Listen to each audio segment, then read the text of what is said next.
खरं तर जनतेचा आभारच मानावा लागेल का जनतेने निवडणूक हातात घेतली. मी सुरुवातीपासून सांगत होतो उमेदवार असतो महत्त्वाचा, पण ही जी निवडणूक होती खास करून जनतेने हातात घेतली होती आणि जनतेचाच विजय झाला आहे. निश्चितपणे इंडिया आघाडीमध्ये पण जनतेचाच विजय होणार असं मला वाटतं. 10 वर्षाचा रेकॉर्ड तोडलेला आहे आपण.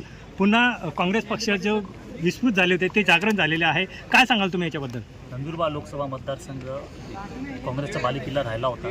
10 वर्षात कुठेतरी काय बिघडलं असेल, पण आज लोकांनी परत काँग्रेसचा पसंत केला आहे हे मला वाटतं. आणि ह्याचा रिझल्ट तुम्हाला विधानसभेतही दिसेल आणि येत्या काळात जिल्हा परिषदेमध्ये दिसेल. मला काय आव्हान आहे निवडणं आव्हानासाठी? काय काम आहे तुमचं? आता ॲक्शन प्लॅन बनवावा लागेल. पहिले आम्हाला बघावं लागेल की इंडिया आघाडीची सरकार येते की नाही आणि लोकांना न्याय मिळवून देणं हेच महत्त्वाचं काम राहणार आहे. जिल्ह्यातील कोणत्या प्रश्नांना आपण प्राधान्य द्याल? नेमके कोणते अशा समस्या तुमच्या डोळ्यासमोर आहेत की ते सुटल्या अनेक पाहिजे? प्रश्न आहे असे.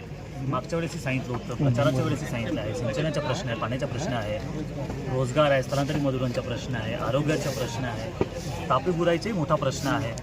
आणि निश्चितपणे हे सर्व मुद्दे घेऊन आम्ही जसं ह्या सॉल्व्ह करता येईल प्रयत्न करू असं मला वाटतं. तुमच्या विजयामध्ये चंद्रकांत रघुवंशींचा वाटा आहे का? मी दुसऱ्या पक्षाचं काय बोलू शकत नाही, पण निश्चितपणे जेव्हा प्रचार करत होतो लोकांनी जो सहभाग दिला म्हणजे जे जुळत गेले, निश्चितपणे त्या सर्वांची मदत झाली आहे, आशीर्वादही भेटला आहे. कोणत्या मित्रपक्षांच्या? महाविकास आघाडीचेही होतं, संघटनाचेही होते आणि निश्चितपणे जे लोक जुळत गेले त्यांचाही फायदा झाला. ओके.